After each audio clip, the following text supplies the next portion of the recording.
Hey guys, Brandon from Archery Country here. Just got a new bow in today.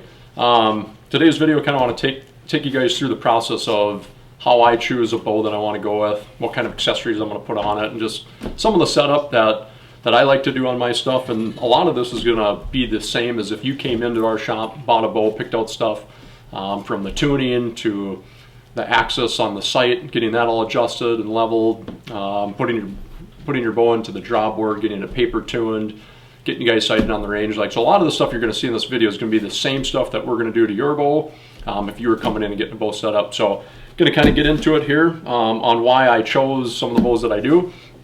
Every year I get a couple different bows. I go through and shoot, you know, Hoyts, Bowtechs, Mathews, Elites, PSC. We carry everything here. So I go through and shoot them all and end up choosing a couple of them that I like the best to shoot for that year. And one of them is the Mathews VXR 31.5 that I chose this year.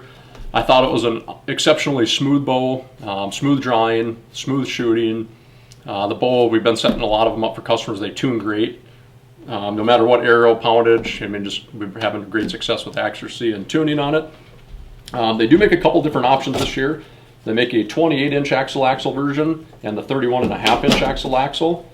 And I went with the longer axle, the 31.5. And the reason for me going with that one more so was I like the string angle. So when I anchor in at full draw, that string angle is not quite as tight as it is on the 28. 31.5 has a little longer angle on it, and just for my anchor point, it's more comfortable. I felt like the 31.5 balanced a little better and just was a little more stable at full draw.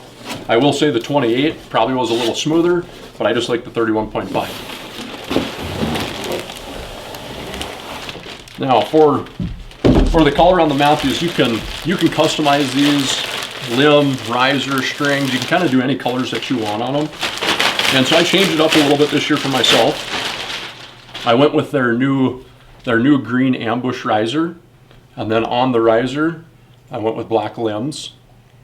And then I don't know if you can see this in the video, pick it up, but I did go with purple strings, which normally I don't do anything on the strings, but this year I thought I'd do something a little different. So I thought that green was pretty neat, and then I went with the black limbs. You can do many different color options on the limb, on the riser. If you go on Mathews' website or you come into one of our stores, we got all the colors in here so you can check them out. But yeah, we're going to start getting into it. We're going to start bolting some stuff on and taking you guys through kind of the process of the setup. All right, guys, one of the new items that Mathews has out this year for their bows is the Silent Connect system. It comes with a top and bottom piece and then the rope. You don't have to put both pieces on. Now, I'm going to install both because I am going to be also using their sling that they have. And the Silent Connect, this bow rope's pretty nice. I hunt out of state every year, so I go to Kansas. Might go to the North Dakota for whitetails, and then also here in Minnesota. But it's just a really quiet way to get your bow up the stand, down the stand at night. You're not banging on stuff. The rope's really nice. It's a thicker rope, so it's not going to knot up like a lot of ropes I've had in the past do. And these things are pretty easy to install. Just a couple screws. All right, guys, now that we got the Silent Connect system on, kind of see how that looks there. Got it on the top and the bottom. Pretty nice. You don't notice it doesn't add any weight on there at all. And then that bow rope, you'd unravel it.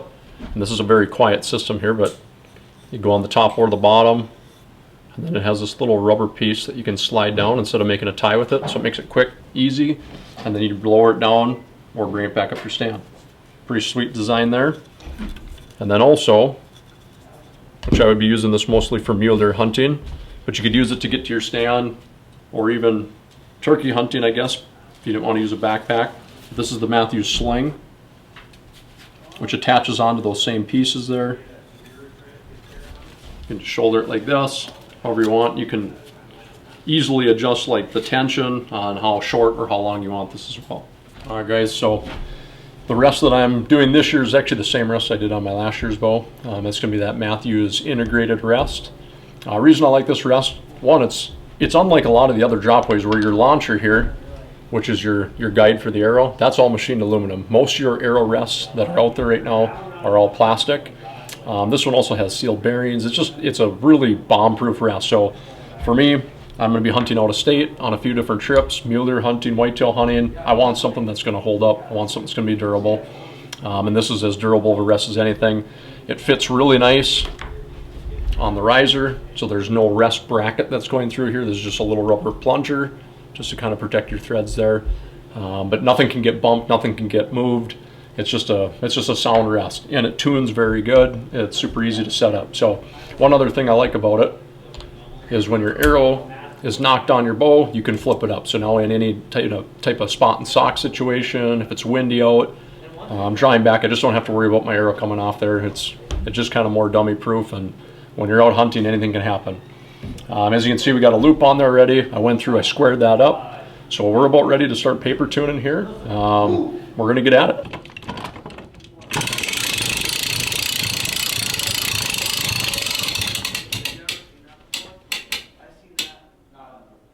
All right guys, so what we're doing here, I'm going through and timing my cams now.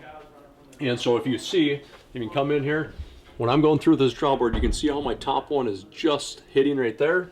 And if you come look at my bottom one, it's maybe hard to tell because they're very close, but that bottom one is just slightly off a little bit. So what I'm gonna do is I'm gonna put it back in the press, and I'm gonna get those cams in time before we go shoot it through the paper.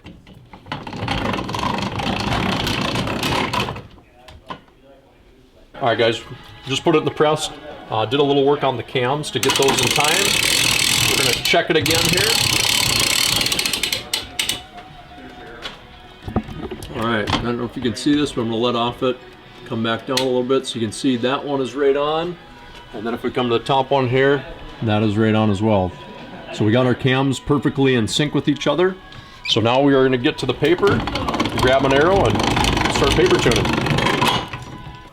All right guys, here we're back, paper tuning. Just real quick, gonna talk about the arrows that I shoot. For the last few years, I've been shooting the Victory Rip TKO. I shoot it in the 300 spine as I'm shooting 70 pounds here. 27.5-inch draw. They've tuned out really good the last couple of years. Shot a few deer, shot some turkeys with them. Tune great, long range, they fly awesome. So let's see what they do out of this bow here after the cams have been in sync.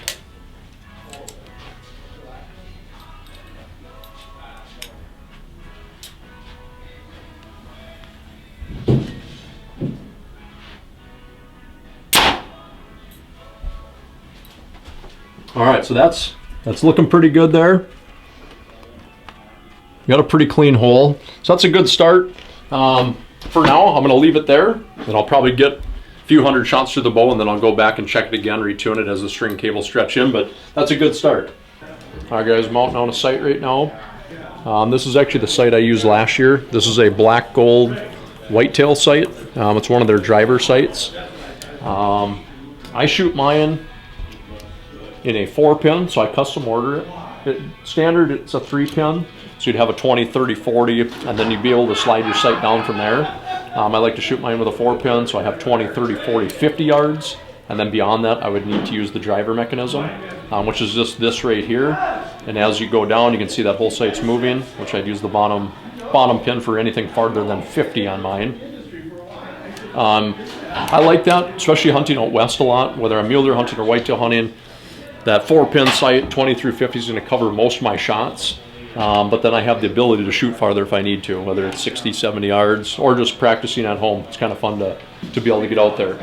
So what we're doing right now, I have this in a balancing vise here, or a leveling kit, and so we're going to make sure that the sight, when I mount it on here, is level to the bow, and we're going to try to level off the first axis, second axis, and third axis. All right guys, so for bars this year, I'm going to be using 365. They got a couple new bars out this year, the micro DVS, and of course, being that I'm doing the ambush green, got to get it matching ambush green. But I'm going to be running a 6-inch off the back, and then an 8-inch here off the front. And for the back piece, I'm going to be using the Mathews adjustable V-bar. I used this last year, really like it. There's a lot of different brackets out there. 365 makes a great option too for it. You don't have to get a Mathews bracket. If you have a Mathews bow, you can use a 365 one, or there's many different mounts. And you don't have to have a Mathews bow to do this either. There's many different bow companies. If you're interested in running a back bracket, come on in, we'll let you try it out. But it's a great feature. Definitely helps your bow balance better and helps you shoot better long range. I know it's definitely helped me quite a bit. So just gonna install this Mathews V-bar here, adjustable V-bar bracket.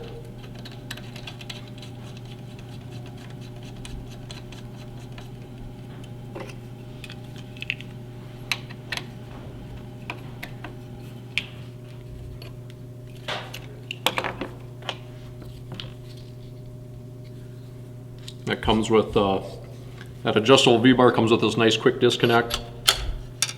So once it's on your bow, if you want to take it off, put it in your case, it's just a quick loosen up, comes right off. And then as far as adjusting this, you can see this here. So on this Mathews one, this is a really nice piece here. This is kind of hard for me to do, trying to show the camera this, but if I loosen this, that can just go up and down very easily. I can tighten that where I want to have it for my up and down pitch. And then for the left and right, there's a screw underneath here, and if I loosen that up, I can get this for my left and right pitch. And it's really fluid. You can put it any direction you want. And that's going to come down to a little bit of trial and error, and really find out once you're shooting your bow, you know, what kind of grip pressure you have and where your bow is going, you know, for how far left or right you want it. That's a great piece there.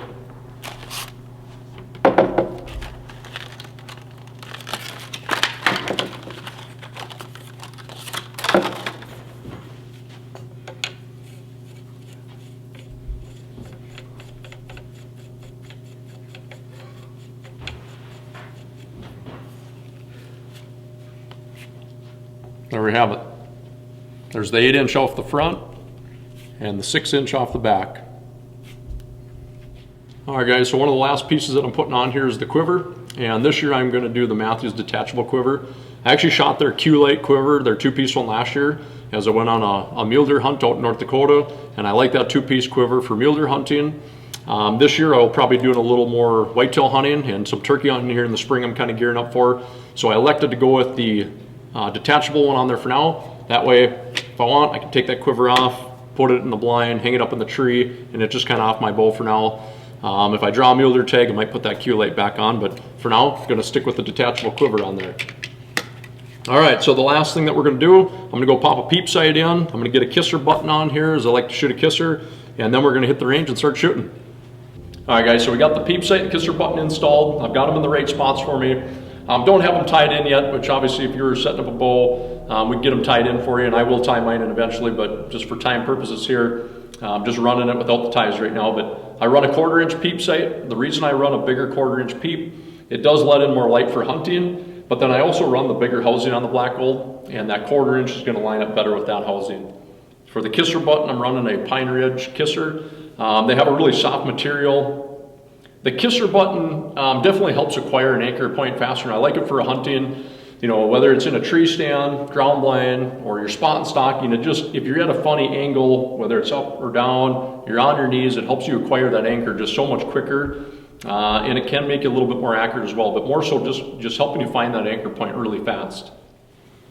All right, one of the last pieces I'm going to add to the bow, especially with spring turkey hunting coming up here, is the new Mathews Engage limbs. These ones are nice. It's an upgrade from last year's limb legs, where the last year's one, you went in between the limb and you turned it on and put a little stress on the limbs. And then also your cam was in the dirt. Where this new one, when this goes on here, there's not going to be any stress to the limbs. It's actually going down into this limb cup here. You just got to get that in there. And turn those legs in. And then just like that. And when it sits on the ground, that's where the ground touches. So your cam's actually going to be elevated an inch or two off the ground, stay out of the mud. You can shoot with this on the bow. There's no stress on the limbs. There's not going to be really any noise. There's virtually no weight to it. So when you're turkey hunting, it's a great piece to have in your ground blind. Keep your cam out of the mud. The bow's ready to go. It's not going to make any noise. You're not even going to know it's on there. So that's a pretty neat deal, not only for turkey hunting, but just for shooting in the yard. Or any application, just even to have in your house just to hold your bow.